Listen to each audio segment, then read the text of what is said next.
You know, the last thing I like to talk about is an unhappy Stephen Curry. Yet there is a possibility that Steph is not very pleased with the Golden State Warriors right now. I'm going to talk about what that means in just a moment. And I also have with me Hakeem Profit, a.k.a. Ski Profit. We're talking betting. We're talking gambling. Should be a good time. Let's go. It's the Golden Days. They always find something to nitpick, and that's because there's expectations for us to win. It was a pretty crazy night. Let's go. In a minute, I'ma need a sentimental man or woman to pump me up. Come on and break me off. 'Cause I get what I want and I like what I see.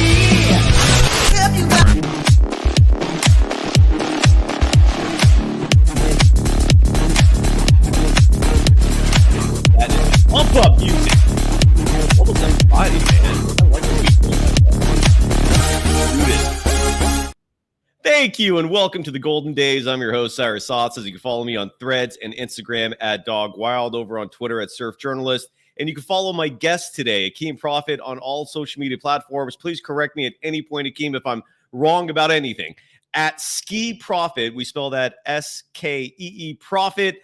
And today's episode is brought to you by our official sponsor, Bet Online. Bet Online is the world's most trusted betting platform and your number one source for everything football. Football is back, folks, from the preseason NFL to college kicking off. Bet Online has every stat, every matchup, even live odds and spreads while the games are being played. If you think you know your stuff, get in on the winner-take-all $300,000 NFL Survivor pool for the upcoming season. And when the game's over, kick back, relax, pour yourself a stiff one, light them up if you got them, and head on over to the online casino and get in on a game of blackjack or poker or unwind with one of over 150 slot games. Head to the website today and use the promo code BELIEVE, B-L-E-A-V, and get in on the action. Bet Online, the game starts here. Again, one more time, you can follow Hakeem Profit on all social media platforms at Ski Profit, S-K-E-E Profit. He covers all sorts of sports for WagerTalk, and I'm sure a lot more. Hakeem, it is an absolute pleasure to have you on the program.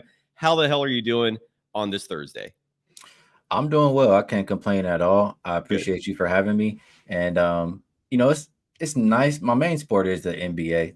So it's nice to have a little bit of a vacation, even though I'm still dabbling with, a little baseball, WNBA, and NFL. It's knocking on the door. So it's a good time right now. Absolutely, dude. Enjoy that time off, because I know once the season is back, and it's going to be back before we know it, your life is going to be crazy. So real quick, I just want to highlight some of what you do. You work for WagerTalk. Describe the work you do, man. Like, do you offer a service for people? Like, do you just provide content for WagerTalk? What is your role specifically in the world of NBA and gambling and all that good stuff? Well, all I try to do is, in whatever way possible, help people learn and try to help people find ways to make money betting on sports. So yes, I do work with WagerTalk. I've been with them, I think, since 2018. I've done work for a lot of other companies as well. I guess you call it a freelancer. And I do shows on my own YouTube pretty much Monday through Friday. I'll go through the card, whether it's baseball, football, basketball, WNBA, and just try to find ways where we can make some people some money. So that's my main goal: share good information and help everybody make money. Hell yeah, dude. And how can people find your YouTube channel? You said you're on 5 days a week? Yeah, at Ski Profit. So whether it's YouTube, you can go there and subscribe, and you'll get the notifications whenever I go live. Or if you have a Twitter or X or whatever they call it now, you can follow me there. And every show I do, I tweet. I don't even know if it's called tweeting anymore. I don't know what they call. I don't know. I still call it Twitter, man. I'm not giving in. I'm going to call it Twitter forever. But so again, if you want to catch Hakeem's daily show on YouTube, it's at Ski Profit, just like everything else. Damian LaRoche in the chat. He's an official Golden Dazer. He if you pay for the membership, I'm going to highlight you all day, every day. You did not miss much, sir. We just started the program. And before we get into like betting lines and and how people can make money on the NBA, on the Warriors, and for a lot of people, it's not just trying to make money. It's the juice, baby. It adds to making watching sports fun. It escalates. It escalates the interest, the adrenaline by 1,000 the moment you have money wagered on these games.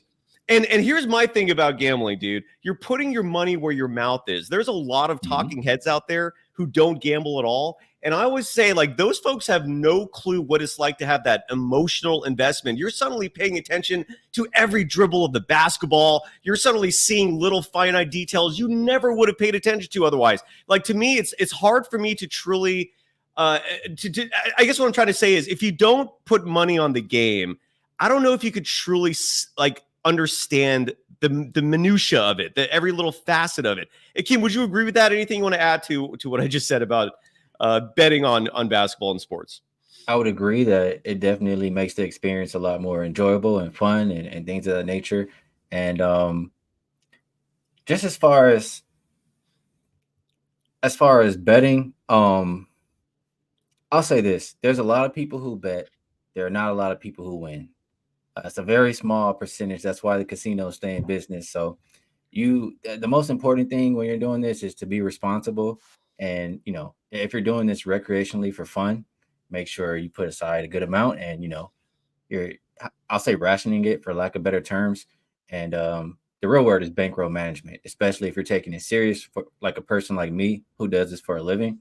Like if I win, I pay my bills, so you have to make sure you manage your money accordingly. And it's serious business. Even though it's fun, money is, you don't just throw money away. So no, absolutely not. And I'm glad you also added the fact that you need to be responsible. It is I've seen like the degenerates, man, who just waste their life away from it. So I'm glad you brought that part up too. Be responsible out there, folks. And Adrian Gutierrez in the chat writes, the house always wins. Not always. And it depends on the sport, right? I mean, if you're talking like blackjack or something like that, yeah, I would say the odds are really stacked against you. But when it comes to sports wagering, like the bookies, like they're just trying to set a line to make everyone play. Like they want balance, right? So they're making profit off the vig, off the juice, and you can win. You just have to be really smart about it, obviously. And please don't literally bet the house on that stuff. We're going to talk some line in just a moment. And again, please jump in at any point. I don't feel like you're interrupting me if you want to add something. But before we get into like lines, and I want to touch on futures and stuff like that in just a minute. But first and foremost, there's now been 2 instances in the last week or two where Stephen Curry has shown some signs of unhappiness. And this is not a normal thing. Stephen Curry usually keeps negative emotions to the chest. You rarely see him upset outside of like, a live sports moment where maybe they don't win or a shot doesn't fall. He's usually a very positive individual. But he's done 2 things now in the last couple of weeks that are signs of him being, I don't know if they're signs of discontent. I don't know if it shows that he's just not happy. Maybe I'm overlooking or reading too much into this. But the first thing, and I'll play the soundbite again, and this was, I believe, following the Serbia game in the Olympics. And I'll share this soundbite again. You know what? Actually, I can't share the soundbite because it just occurred to me that NBC has a massively tight lock. So I'll just read the quote to you again. And the quote, I'm glad I caught myself doing that because I forgot that NBC has, when it comes to copyright, man, they are rigid. Right. So they would have completely flagged this entire show if I played this. So I will read it verbatim. And the line from Stephen Curry was, quote, "I just kind of got lost in the moment of understanding how big this stage is and what's at stake for this team. This is the most fun I've had in a very long time to dig deep like we did with this group and get a win. It's special," unquote. Stephen Curry is very careful with every word that comes out of his mouth. He's highly intelligent. He understands the media game as well as anyone. And for him to say, "This is the most fun I've had in a very long time," as subtle as that may be, it also is pretty direct. He hasn't been happy in a while. Like, he wouldn't have said that if the last 2 years with the Warriors have been better, if he's been a happier person. So that was a subtle message that he sent to the Warriors. Like, I haven't been happy, right? And this is after all the offseason moves. And then more recently, and again, sometimes people are reading too much into this, and maybe I am myself, but Stephen Curry recently replaced on his bio, I believe on Instagram. I don't know if he did it on Twitter as well, but he updated his bio and switched the phrase "guard for the Warriors" to Olympic gold medalist. Again, maybe not a big deal. But the fact that he took the Warriors name out of his bio, it was completely unnecessary. I'm sure he could have fit in gold medalists in there with that. He took Warriors out. And Klay Thompson did that soon before he was gone. I know sometimes people do that for negotiating reasons, especially if a contract's coming up, although in Steph's case, it is not, which adds to the peculiar nature of this. Hakeem, what are your thoughts on this, man? I mean, maybe it's nothing. Maybe it's something. Is it something? What are your thoughts? Well, the first quote about the most fun that he's had in a long time, it makes sense to me. I mean, you look at the Warriors in recent years. I mean, you can look at this past year. Klay was not very happy. He was unhappy, to say the least. And I don't think Steph has been very happy with Draymond in the past couple of years. You can even go back to the year the Warriors won the championship. So to not have the entire load on your shoulders, for one, to be playing with people who, everybody is happy to be there, I can understand why he's saying he's having that much fun. And he used to play with KD once upon a time. He's probably enjoying that talent on his team once again. And the second one with the Instagram, I did see that. And I'll say this. Maybe there's not enough characters for Warriors and Olympic gold medalists. So Possible. Steph doesn't strike me as somebody who just necessarily wants to get out of Golden State. I did hear a quote. I'm not sure if it was this year, last year, but he said that he wants to win, and he also wants to be a Warrior, but he wants to win. So if he doesn't feel like the roster is constructed in a way where he can do that, that's the only way I see him, getting out. But I wouldn't put too much into the IG change. Good, yeah, I agree with you. I don't think there's much to do with this, but again, Steph is so meticulous when it comes to everything he does. Like, he's a very careful person, and you're right. Maybe in that first quote, and I wish I could play that quote. I'm glad I caught myself. Like, NBC has been flagging people left and right for every little thing, and I'm sorry I couldn't play that again. But yeah, hopefully it's much ado about nothing. Steph has 2 years remaining on his contract. He has not signed. Reportedly, he's eligible for a 1-year extension. And reportedly, that extension is out there. Like, if Steph wants it, he could sign it so that he's signed for a 3rd year, and he hasn't done so. And that can mean a lot of things. It could just mean he's been busy and hasn't had a chance to touch on the subject. Maybe he doesn't want to play beyond 2 more years. Again, I've had sources tell me there's a very strong chance he's going to retire when his contract is up, just because he cares. He cares about things beyond just basketball. His life is not just hoops. I mean, he has a baby right now, like a newborn practically. Right. And so he's a family man. He loves to golf. It wouldn't surprise me if he suddenly switched gears and tried to get on like the senior tour. I think you have to be, is it 40 or 50? I can't remember how old you have to be to compete on the senior side of things, but who knows, right? Any opinions from you in terms of Steph's like long-term plans, Hakeem? Again, you wager, so you're invested in every single moment of NBA and the Warriors. From what you've seen, from all the information you gather, what would be your best guess for Stephen Curry's future? Is he retiring in 2 years? Will he sign that 30-year extension? Could we maybe see him continue his career somewhere else? Your thoughts? Well, I'll say Steph is my favorite player. He's been my favorite player for I don't know how many years now. And I personally think he can play as long as he wants to. Players who can have that shooting ability, even if he loses other things, he'll be able to help teams just by stretching the floor and, create using that gravity. So Steph can play a lot longer than 2 or 3 more years if he likes. The question is if he would like to. And I go back to that fun quote. He probably had the most fun when Golden State was 73-9. Everybody's happy. Clay's happy. Dre's happy. They get KD. They're beating everybody. And now it's a lot more hard to get to where he needs to go. And the one thing that sticks in my mind, you can tell me. I know you're locked in on the Warriors more than me.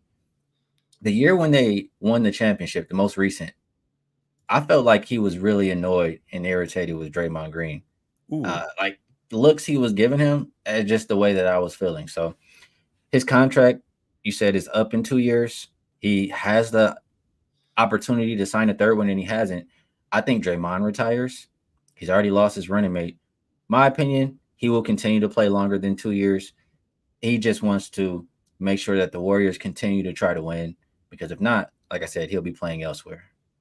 Yeah, and real fast, given you do cover the entire NBA, folks in Lakers land are having very similar discussions about surrounding LeBron with talent. And do you think the Lakers have done enough? I know this is a Warriors show, but just for a moment, given if you look at the profile pictures of Steph, of LeBron, like they're hugging each other in these photos, man. Mm-hmm. Like they had a good time playing together. And LeBron has wanted to play with Steph for a long time. True. Absolutely, man. Yeah. So what are your thoughts on LeBron and the Lakers, man? Like before we talk NBA and everything else, like, are the Lakers doing enough? What are your thoughts on the Warriors rival in Southern California? I feel like that's a tough question. My opinion on it is it's tough because I can't say Rob Pelinka is not trying. I think that he is trying. I think that teams do not want to help the Warriors. They don't want to help the Lakers either. And you'll see players go to other teams for a lot less than what they asked for from the Lakers. And at this point, I just think the Lakers are in the position where they say, enough's enough. We can't give up everything to try to appease LeBron, and we're not even guaranteed that we will win. So I think it's smart from the Lakers franchise perspective. Maybe not, the best if you're a LeBron fan or for his legacy. But as a Laker fan, I don't want to see them continue to mortgage too much of the future to just try one more time. Absolutely. And that's the conundrum with a lot of these teams, right? And that's the conundrum with the Warriors as well, is like, how much do we mortgage so that we can, make some noise now with Steph? I mean, these are two players on the wrong side of 35, and they're both creeping.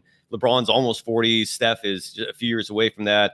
That is the conundrum, man. I don't think it's easy to run a basketball team, but at the same time, these two are so special. And I think the goal for most of these organizations is to not repeat what the Lakers did with Kobe, like, 14, 15 years ago or 12 years ago, whenever that was. Like, you don't want to surround a player that special with just, lottery picks and, just scrubs, right? I mean, who's your team, by the way, man? Who do you root Lakers. For a specific team? I'm born and raised in LA. I love the Lakers. If I had a second team, it would be the Warriors. I feel like the Warriors have never stepped on the Lakers' toes, so I have no problem with the Warriors winning all these championships. And I obviously said I love Steph Curry, so Lakers are my number one. Like I said, born and raised. I can remember first memory that pops in my mind is my father when Derek Fisher hit the 0.4 shot. He ran out to the front of the house on the balcony and yelled "Lakers!" So I grew up in a Laker household. I'm always going to be a Laker fan. Dude, that moment was special. I watched that live myself, and it was incredible. No one expected that, dude. That was just how, truly great teams like experience moments like that, right? To me, that personifies greatness. Whether it was that Lakers dynasty at that point in their franchise's history, individuals like Stephen Curry making those crazy shots in the Olympics. That's what greatness does, man. They hit those shots when it matters most, and here's the thing. I agree with you 1,000%. And at the same time, it bugs the ever-living shit out of me that you said that, because you're right. The Warriors have not phased the Lakers. And even ever since LeBron came to the Lakers, I don't feel like the Warriors have had an answer for him. In 2022, they didn't have to play each other in the playoffs. So we'll never know if the Lakers would have knocked him out or been a legitimate competition. But in every other year, the Warriors have not been able to overcome the Lakers. And every time I look at the Warriors roster construction, my first thought is always, can this team beat the Lakers? And even right now, my answer is no, because I look at the Lakers front line and they're so big and they score buckets so easily. And I just don't see how the Warriors have an answer for a team with that amount of size. And it just bothers me, dude, that the Warriors still haven't addressed that. It's been like 5 years almost. Well, that's what I'll say. It's hard to address it. I think it's not even so much LeBron at this point. It's Anthony Davis is a tough matchup problem for them. Absolutely. So, and that goes back to when he was on the Pelicans. I can remember, the Warriors won the series, but I think he gave them a lot of problems. So it's not a lot of players who can match up with him. Who do you go out and get? Who's available? I think it's tough for them to get a player who will make it easier for them to beat the Lakers. Yeah, and it's just the whole Lakers roster, right? Whether it's a Jackson Hayes, whether it's a Cam Reddish, whether it's a Christian Wood, whether it's a Rui Hachimura, whether it's a Vanderbilt. These are all dudes that are like 6'8", 9, 10, 7 feet with massive wing sizes, on top of Anthony Davis, on top of LeBron James, who would easily be a center on this Warriors roster. Like the Lakers have they're a team of giants. and I've been calling the Warriors a team of hobbits for 2 years now, and they still cannot beat the Lakers, and it just bugs the ever-living crap out of me. I don't know, man. Any final thoughts on that dichotomy? Congrats on your Lakers having size, because the Warriors don't have it, and it just annoys me, man. Well, I have, I guess, maybe a question for you. Yeah. When we were talking about that, you know, I have a friend who's a really big Warrior fan, and they always complain that Steve Kerr loves these 3-guard lineups. And I've seen it time and time again where, you know, he'll put them out there and things go south. I will ask you, because I've taken up for Steve Kerr a lot of times. I think he is a good coach. Do you think he's still coaching at the best of his ability right now? I've said this. You came on the right show for this question, and I've said this before, and I've said it again, and I'll happily say it again, because it's an interesting topic, and I feel like most of the Bay Area media, their goal, sadly, is to just make her happy, and they defer to him. He's rarely, if ever, challenged in interviews. And the reality is, I never once criticized Steve Kerr. Not once, man. There were people criticizing him almost from the beginning. From the very beginning, when he took over as head coach, even during the peak of the dynasty, there were still those people out there detracting. And I never did until 2022, after they won the championship. You know, when they won the title, I thought they were primed to repeat if they made the right decisions.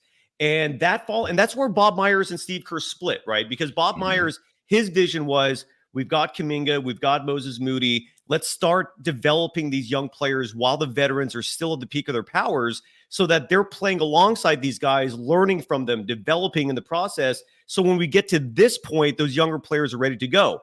And Steve Kerr had other ideas, man. And not to mention, Steve Kerr also, as we've realized, if you give him small players, he will play them, right? Like all those Warriors teams from 14 to 22, the roster did not give Kerr the excuse to go with the small ball lineup, because Sean Livingston was a point guard at 6'8". Andre Iguodala was like 6'7", playing the point sometimes. And he had all this versatility with a lot of height.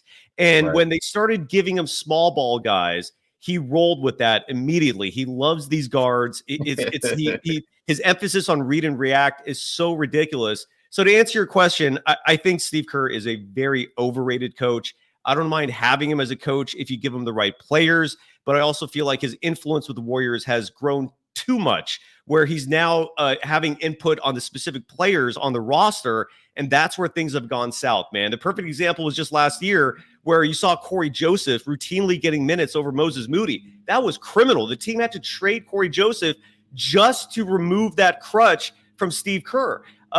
So I hope I answered your question, man. Sorry if I went off on a tangent there, but no, it's awesome. And the Corey Joseph thing, the same friend that I told you about, they'll say, "Oh, Corey Joseph, and it's time to live bet the other team." I don't mean to like talk about players like this, but it's just the way that they were putting the lineups out there. It just wasn't very good. I'll ask you one more thing. You mentioned 2022, and is that the year? When was the punch? The punch, and that's a part of this too. And again, I never see anyone discussing the coaching side of it, how they handled that whole scenario. The punch was right after the title. It was the following a training camp when Draymond Green, just clocked Jordan Poole, and it's still crazy to me that if that video didn't leak, we probably would never be talking about it, right? It is, and they never caught the leaker. I started to interrupt your question though. You had a question there. Go ahead, man. I'm sorry. No, it's all good. So I agree with you. After they won the championship, I'm thinking they can definitely do this again. The punch, that kind of threw a wrench in everything, you know. It just kind of threw off the trajectory of the Warriors after that. So I don't want to blame everything on Steve Kerr. I think Draymond has a lot of blame for that. That's fair. And that's it. That's fair. No, that's absolutely fair, man. So so if your friend is he sharing similar sentiments as I am, or is it? It's a she, and she is. Okay. Well, tell her I think she's a smart individual. So I want to share that sentiment with her. It's the coaching thing. It's just Steve Kerr. Look, and I'm saving this episode for the right time, because I've finally done most of the research. I'm dedicating a whole episode to when Steve Kerr's gut has gone wrong. And the reason why I say that is because there was an interview last year with the San Francisco Chronicle's Sam Gordon, who comes on this show frequently. He's a terrific beat writer covering the Warriors. And he had an interview with Steve Kerr where Steve Kerr admitted that when it comes to most decisions he makes, he relies on his gut. And that to me is not a prudent way of managing, of making important decisions. It's your gut is not going to always be right. And to rely constantly on your intuition for these important decisions when there's a common sense dictates otherwise, it drives me up the wall, man. And so I decided to do a whole list of research on all the moments during Steve Kerr's 10 plus years in his tenure when he made decisions not based necessarily on logic and reasoning, but on his gut. And it's a long list, dude. And that episode is coming, but I have to time it right because, I don't want to do an episode like that when Steve Kerr's stock is high. I got to wait for the stock to dip, and then I'm going to roll in there as it's low and just cash in. So anyways, but you cover gambling, and you're here partly to help people make money.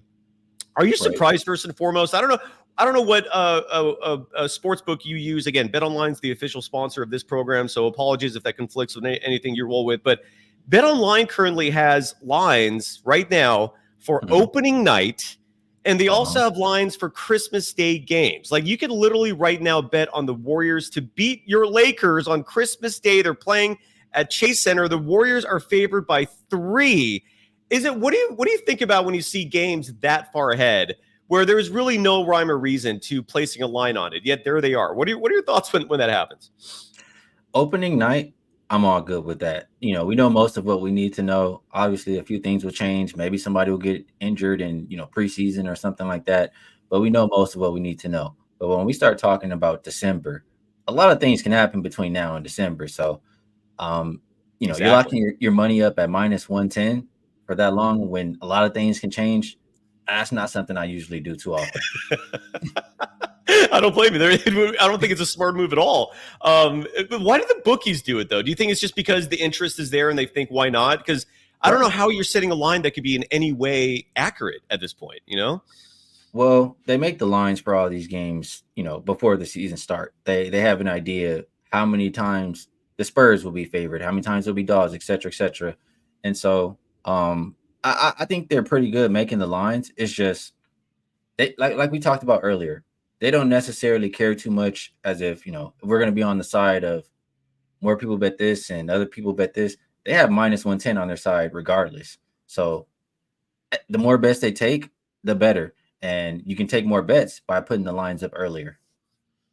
When you say minus 110, I'm sure there's a lot of people in the audience who have no idea what you're talking about when you say that. So just to enlighten people real fast, when you bet on something on average and it says minus 110, which is usually what it's listed as, you're betting $110 or $1.10 to win 100. You're betting 110 to win 100, and that's set up that way because that extra 10 goes to the bookies, right? That's how they make their money on top of one-sided bets that go in their favor. From your experience, man, like what I've learned over the years, I started betting way back in high school, dude. I mean, I was fascinated with this stuff from a young age, and in college, my friends and I had a bookie, and it was a learning curve, but it also formed me to who I am today when it comes to sports, because you learn a lot the moment you're putting money on there, and you learn a lot when you see all these variances and different things you could bet on. I've always been under the school of thought that these bookies, and I think this is factually correct, but I'd love to get your insights on this, that the bookies themselves, these are folks who have like PhDs in statistics. These are mathematical geniuses. Add on to that from your experience, man. Like, who are these individuals that are setting these lines, man? From your words, go ahead, please. Well, it's a lot different between bookies and, sports books, but sports book. So I'll just say, I know you have one that you represent here. So I'll just say, I live in Las Vegas, and there's a place where I go and do most of my business. And I know a lot of people in the risk room and, the people who are making these lines. So they have their models. They have, it's a lot of different numbers and smart guy things to look at back there. But it's a team of guys putting these together, and they wouldn't have them back there doing it if they didn't know what they were doing. The lines are usually pretty accurate. It's scary how accurate they are, man. Right? I mean, the moment you start actually betting on this stuff, it's incredible how many times these games come down to that exact line. They do know what they're talking about. Damien LaRoche in the chat asks, what is your win percentage? And that includes, he wants to know what your win percentage is on parlays as well, which parlays I always consider to be sucker bets. Maybe you can correct me, but your thoughts, sir. I agree. If you want, I always say I mean, you can win. I'll say this: it is possible to win betting parlays. Is it likely? No, not very likely. If you want to win consistently, you make straight bets. And also, my win percentage is not the best indicator of a winning better.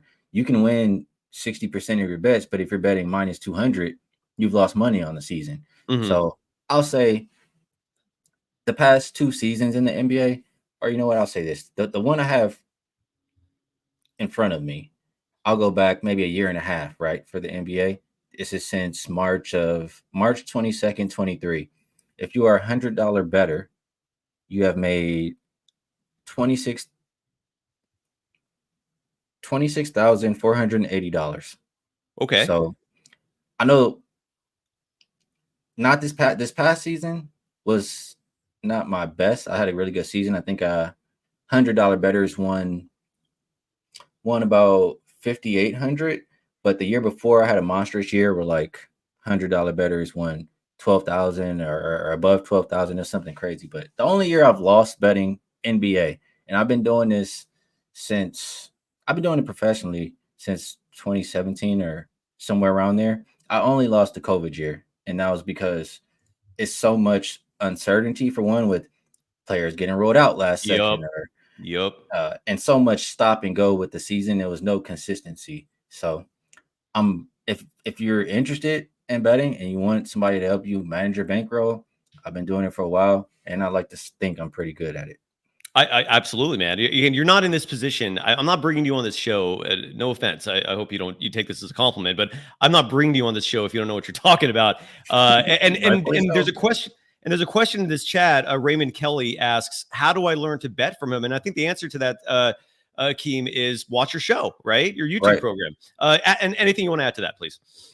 I mean, you nailed it. You can watch the show. We will go through, like, for example, on a normal NBA day, I will go through every single game on the board. You'll see what I'm looking at, whether it's the injury report, whether it's where the lines moved from, et cetera, et cetera. I break down the game each day. So you'll learn the process. You'll learn the things that I look for, and it'll start to make you a better. There you go, man. So Raymond, I hope that answered your question. And you can also follow Hakeem on social media at your handle, which is super easy: Ski Profit, SKEE Profit, and Profit is in there for a very good reason. Make some money, folks. Speaking of making money, let's talk Warriors and gambling. Bruce Morrow in the chat starts it off with a question that I think is perfect for kicking this topic off, which is, should I bet on the Warriors winning the chip next season? And that leads to the futures talk, where the Warriors right now, I think the line is a lot higher than it should be. But to remind folks, these lines are set not necessarily based on reality, but on public perception, meaning how people are feeling about this, so that an equal amount of people are betting on both sides of it. The Warriors right now, if my math is correct, I think they're 14th out of 30 teams at plus 4,000. Those are the odds. In other words, you bet 100, you win 4,000. Those are the odds for the Warriors. Good, but then you look at some other teams. For example, the Washington Wizards are plus 100,000. Is that right? Is that one? Yeah, 100,000. I believe it. So the Utah Jazz are plus 100,000. So the point is, I think that the Warriors number is a lot higher than it should be. But Hakeem, you are more of an expert than me, sir. Take it away. I would agree. Can you remind me what that number was? Yeah. So the Warriors currently are at plus 4,000. It puts some perspective plus on 4, this. Okay, the Boston Celtics have the best odds. And when I said the best odds, it's actually the worst odds if you're betting money, but they're the favorites at plus 300. Then OKC is at plus 650. Philadelphia, I think, is higher than they should be, but again, public perception, right? Joel Embiid, Paul George, they're at plus 800. The Warriors are 14th among 30 teams at plus 4,000. Sorry to talk so much there. No, it's all good. I would say, are they a team who I think, has a chance at least? Yes, they have a chance. Do I think it is very likely? At this point, I do not. So, yes, the odds may be longer than, we think that they should be. At the same time, we like to get value on bets, but we also like to pick winners. There's no value in ripping up the ticket at the end of the season. So I would not be making that bet on the Warriors to win the championship. I think, it's a lot of teams who got better, are getting better. Young teams like OKC, Dallas getting better. They got somebody from the Warriors. I know some people like them still, some people don't, but 40-1, it does seem like good odds. I'm just not sure it's a winner. I would not be putting my money on it. What about this goes to show again how much public perception influences these lines. The Lakers are plus 2,500 to win the whole thing. Maybe that's accurate. What are your thoughts on your Lakers getting plus 2,500 to win the whole thing? I think the Lakers have a tough path too. I mean, like I said, it's a lot of teams. I mean, we have a problem with Denver. They seem to have our number no matter what. We can get up by 20 points and still lose the game. So we have to worry about the Nuggets. Minnesota, they're up and coming. They're young. They keep getting better. I forget one of their pickups they just got, but actually, I think Minnesota got a lot better in the draft too. I like the two pickups, yes, Terrence Shannon Jr. and the guy they traded for with the Spurs. I forgot his name. But you're right. You're absolutely right. They did get better. And then OKC, what did they add? They add Caruso. That makes them a lot better. I just see a lot of teams getting better, and I see the Lakers at a standstill. So, am I running to the window to bet Lakers futures right now? Absolutely not. And no, you're totally. I wouldn't bet. But Damian LaRoche again. If you bet $10 on the Warriors to win the whole thing, you would come away with $400. And this is where betting on futures is fun, right? If you put that wager, you just put it away, and all of a sudden your team's making a massive run, and you're like, wait a second. Not only would I be the happiest person ever if the Warriors won the championship, but I get $400. That's incredible. That's one of the many fun things about betting on sports. Is that what I try to do? Yeah. I try to line it up before the season starts each year. I pick who I think is going to win the Western Conference, and I pick who I think is going to win the Eastern Conference. And the odds are going to change throughout the year, but the reason I do this is if you get two teams who are facing each other, you're in a really good situation when it gets to that conference final because you're making money no matter what. So that's kind of how I view things and how I try to line it up. And how you do it works, man. Believe me, when you're talking, we're listening. Shift real fast. Is there anyone from your research in terms of championship odds before I move on from that future? Is there anyone that from your research sticks out? Like when you factor in the odds, and again, the heavy favorites, I'll list the top 5 or 6 here. Like Boston is plus 300, OKC is plus 650, Philly is plus 800, the Nuggets are plus 850, the Knicks, who I like a lot, are also at plus 850. The Mavericks are at plus 950, and then Minnesota is plus 1,200. Maybe I'm missing a team. Like for me, for example, the one I look at that I like a lot is Phoenix plus 3,300, just because I think Phoenix is going to be a lot better this year, especially following the Olympics, right? Before the Olympics, I had no hope for him, and then watching Devin Booker play the way he did, watching him and Durant develop cohesion with that trip playing together, and the fact that they also got Tyus Jones, Phoenix scares me a little bit now. And a plus 3,300, dude. They have worse odds than the Lakers to win the championship. That's crazy. Maybe I'm missing someone. Anyone you like for futures to win the whole thing next year? Well, I start off by doing process of elimination, and I'll say this: I don't wish injuries on anybody. All I do is, certain people show you things year after year, and I can only deal with what they've shown me. So on that note, the Sixers are not winning. Every single time that, it gets to the end of the season, Embiid is barely making it through the game. And great call. I don't think I need to say too much. Paul George has a history, so I don't think the Sixers are going to be a team that you have to worry about too much. I'm not sure if I heard the Bucks. I'll do it if it's okay. East and then West. Okay. Bucks are plus 1,400. So I don't think the Bucks are a team that you have to worry about anymore. Once they got rid of Drew Holiday, and he's a big piece, whether it's defensively or he makes a lot of winning plays, is what I want to say. And we saw that with him on the Celtics. So we don't have to worry about them. The Knicks, I think, are interesting just because their chemistry is extremely good. The thing I worry about with them is Tibbs, he plays his players into the ground. Like he'll play them 48 minutes if he can. And then by the time playoffs comes around, bodies are falling. We saw that this year. There's nobody left that they can go to. So when you look at it like this, I mean, who do we have left over there in the East? We only have the Celtics.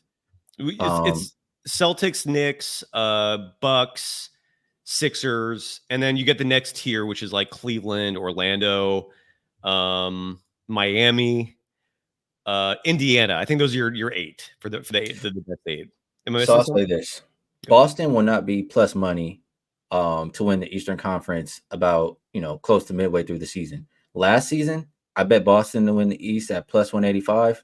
When it got to playoff time, they were minus 300 or something like that. Bravo. So I think that's a good price on Boston still. They returned everybody, and Porzingis will be back even though he's not there to start the year. So if you grab that price to win the East or win it all, I'm not mad at you. Outside of that, the Heat, if I'm picking a long shot, they're the team that they may not always have the sexiest roster, the best, highest talent of players, but they're extremely well coached. We always talk about Heat culture. And tell me if you haven't seen this time and time again. Like, they're mediocre throughout the season. They get to the playoffs and they're an entirely different team. So long odds on the Heat, I can absolutely understand that. That's my thoughts on the East. Great call on that, dude. Miami, right? I'm so glad you said that. Miami is currently at plus 4,000. And like you said, dude, they surprise people time and time and again. They're built for the postseason, and that's what this is all about. So Boston and Miami sounds like are your 2 favorites there, and I love those picks. What about the West? The West, I would look at it like this. Do you mind reading off the top? The top is OKC, Mavericks. OKC plus 650, Denver plus 850. The Mavericks, the reigning Western Conference champions, plus 950. Then Minnesota at 1,200. Then the Lakers at plus 2,500. Memphis at plus 3,300. Phoenix also plus 3,300, and the Warriors, Pelicans, and Kings are all plus 4,000. So, I mean, when I look at it like this, I do think the odds are really good for the Warriors, and they can absolutely, figure some things out, maybe even make some moves during the season and get a little bit better. And, I'm not mad at anybody if they want to take a small shot on the Warriors at long odds. I'll say Phoenix, we have to throw out. I know you like them, but you have a couple players over there, a few players who have an injury history. And I don't like to lock my money up and rely on those guys to stay healthy if they've shown me they haven't. So I throw them out. I think Denver, they lost KCP. I forget who they lost the year before, but I feel like they're declining a little bit. Yeah. Bruce Brown. I feel like they're declining a little bit there. So I think Denver can be had. Minnesota is a team that's built really good to beat them. I bet Minnesota to beat them this past year, and I think they can do it again. So I would throw Denver out. OKC, I love the move to get Caruso. Same. But I'm just not sure how much I trust all of the young players on that team. I know they got some experience this year. They're really good. I don't have too much of a knock on OKC besides experience. Now, Dallas, they already made it this year. Luka, even when he was banged up and hurt, he's still doing everything you need him to do. I feel like Dallas, they already showed you they can make it. You're getting almost 10-1 to bet them. Yep. I see no reason why. Jason Kidd, he's a coach who he's good at making adjustments.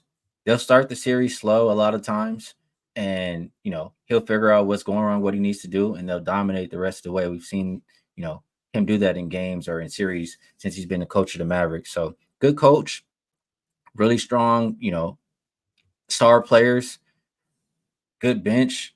I think, and then they got rid of Derrick Jones Jr. They did. He went to the Clippers, yeah. But you add somebody who can knock down a shot when he's left wide open. Correct. So I think Dallas at 10-1 is who I prefer to put my money on right now.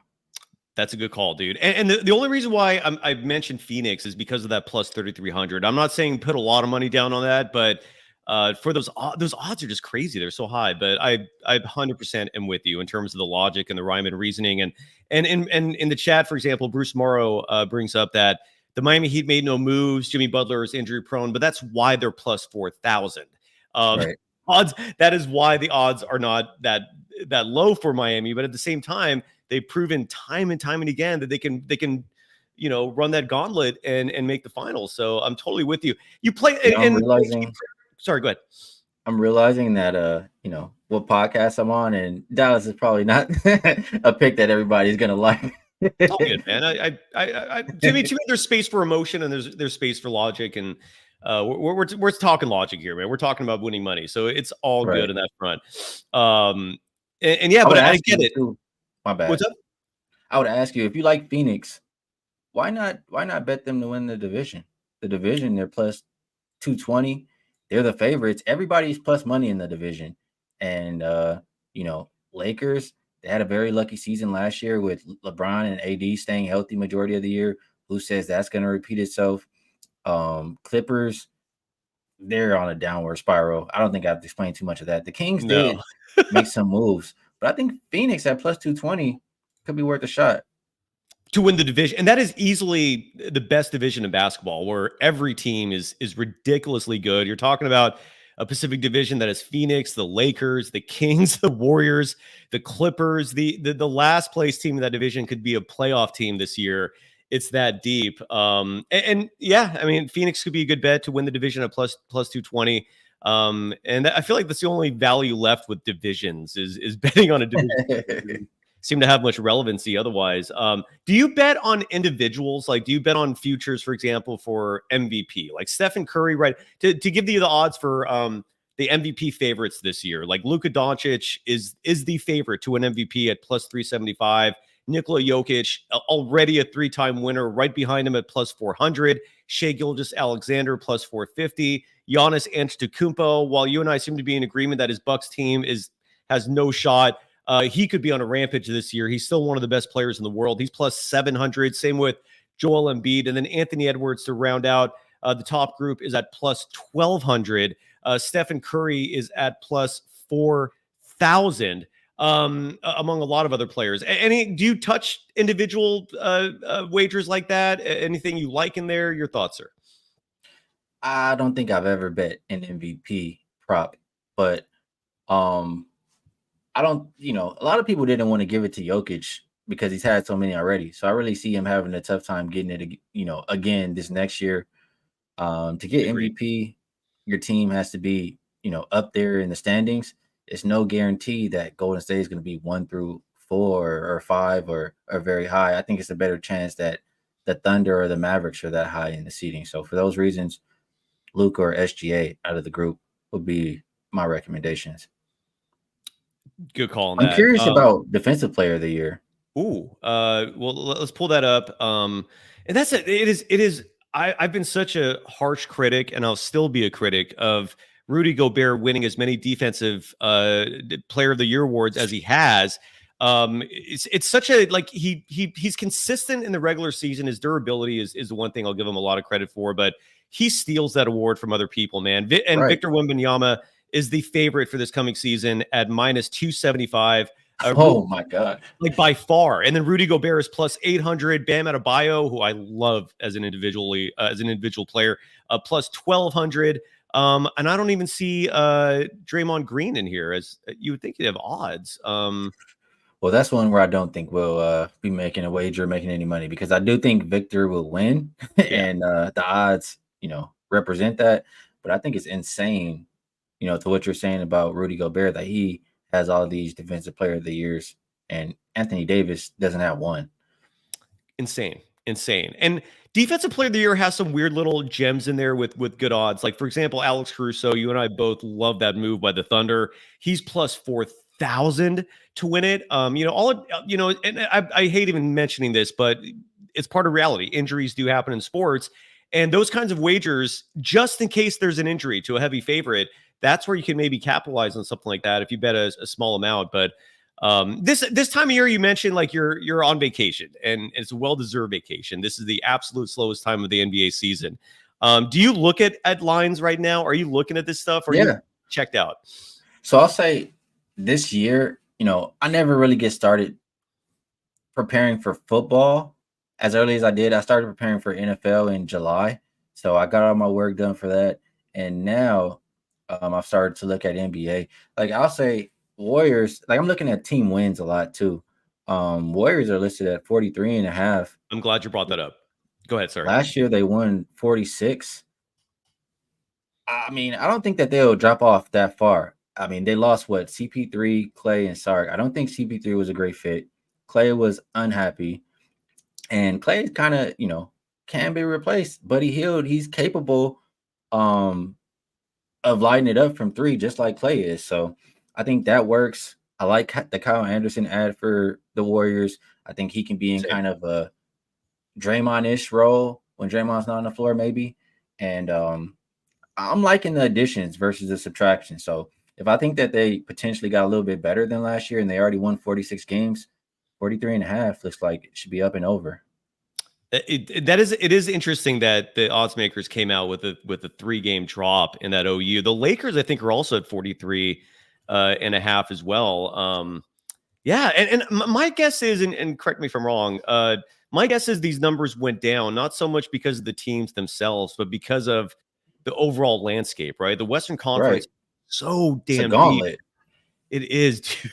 It's crazy. Let's finish up on that topic, if you don't mind, because I didn't realize how long we've been talking here. And thank you so much, Hakeem, for spending this amount of time with me and the audience to talk Warriors and gambling.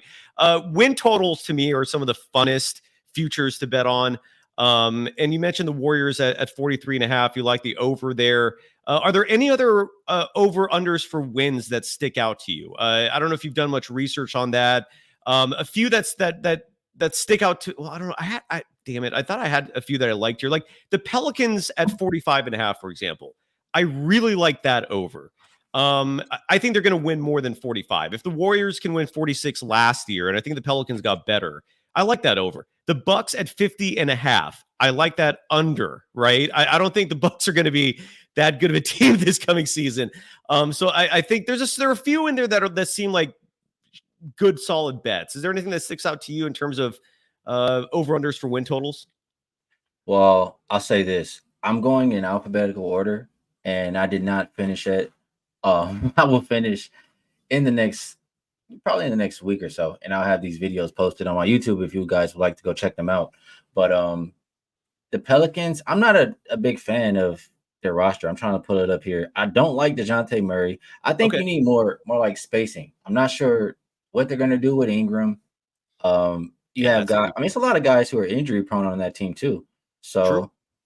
to bet on them to go over when I don't like the spacing and the injury issues, I just can't get there with that. As far as the Bucks, I'm all for fading the Bucks. I don't think they're that good anymore, and I don't think Giannis. This is personal opinion. Again, I don't have any facts to back this up, but just from watching and seeing Giannis, Giannis doesn't seem as hungry to me anymore, like he was when they were that championship team. That's just my personal opinion. I feel like he's content with his championship, and he just wants to play a couple more years, make his money, and be with his family. So I don't like the Bucks. I'll say I looked at the Hawks, and I'll ask you a question. They won 36 wins. I mean, they had 36 wins last year. Their win total is 35 and a half. Trae Young, he missed 28 games last season. I think Jalen Johnson missed quite a bit of time too. And those are two big pieces for this team. So if they won 36 last year without Trae and with a banged up Jalen Johnson, we don't know if Trae Young will be there for the entire year, but if he is and he's healthy, I have a hard time seeing them not getting to 36. Great call. I'm totally with you on the under there. They also have when you talk about front offices and incompetency, they're right at the top of the list for having a front office that just does. I don't think they know at all what they're doing. So if we're talking a Trae Young trade, if that happens, you're probably talking a rebuild at that point. I love the under on that. I think that's a great call. There were a few that stuck out to me that I liked a lot, and I'm trying to look. Like, for example, the King.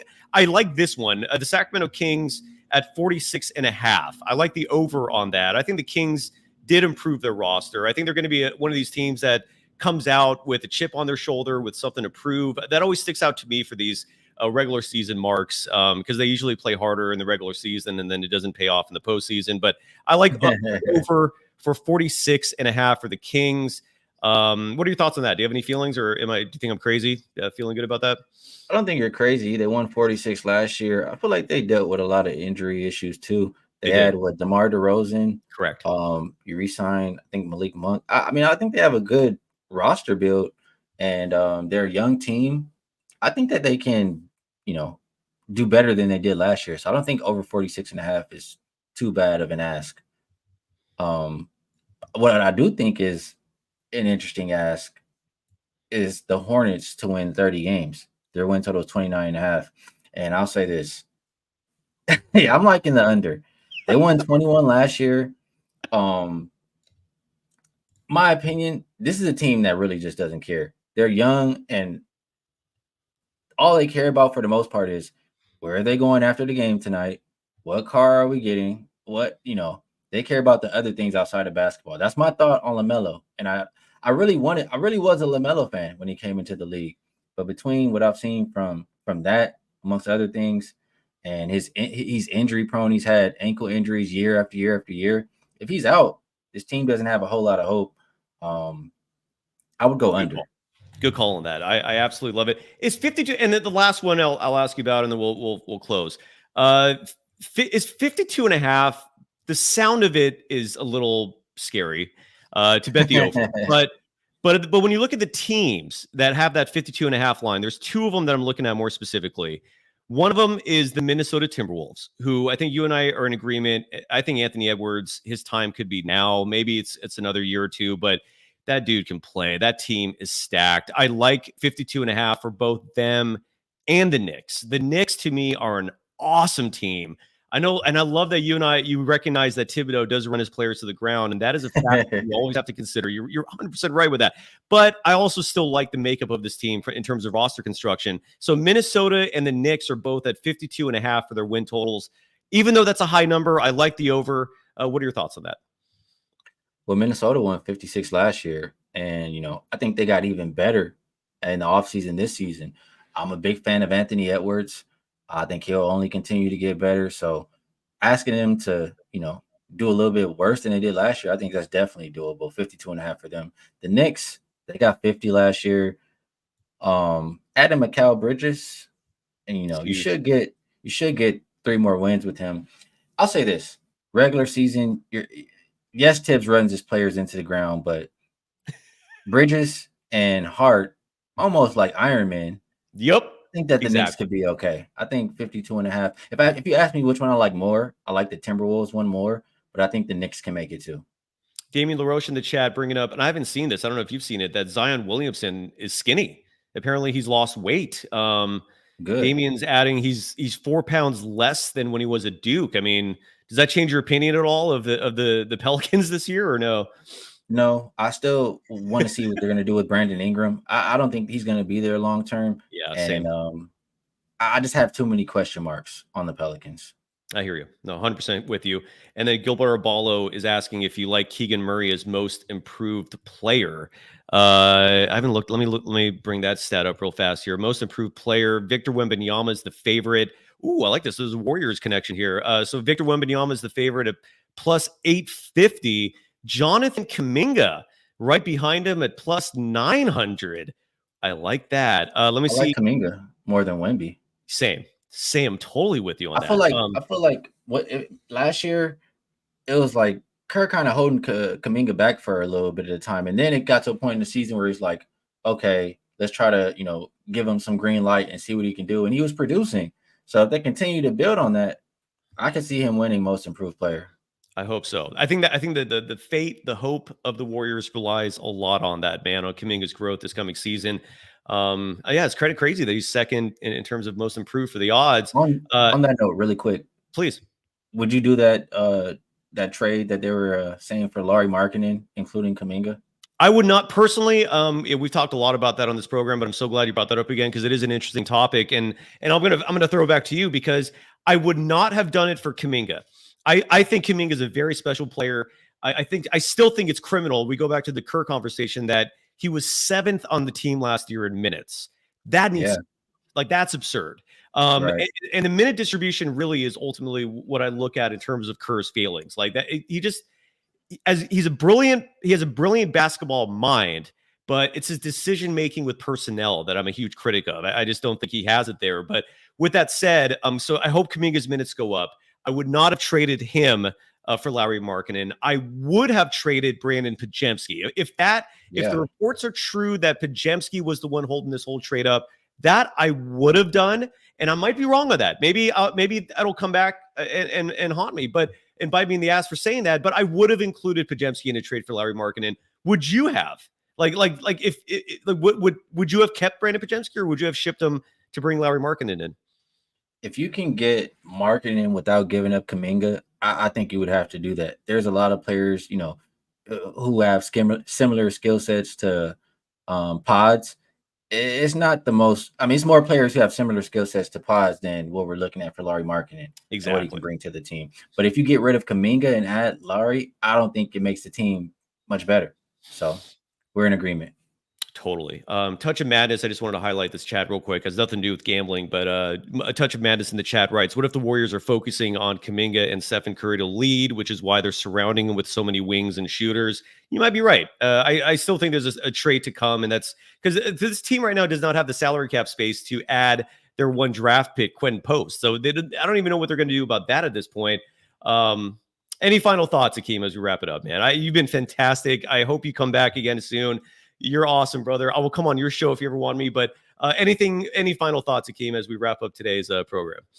Yeah, it's great talking to you. I appreciate you having me on. It's been a great conversation, and I definitely come back on and talk some more hoops with you. I did have one thing, but I'm kind of blanking out on it now. So, well, while you're thinking about that real fast, I just want to add this. I feel like you and I have the same mindset in the sense of looking at basketball. And when it comes to predictions, you focus a lot on probabilities, which I think is the main variable when you're looking at projecting sports, right? The probability game gives you the best odds of success. And that applies to whether it's personnel moves, whether it's gambling.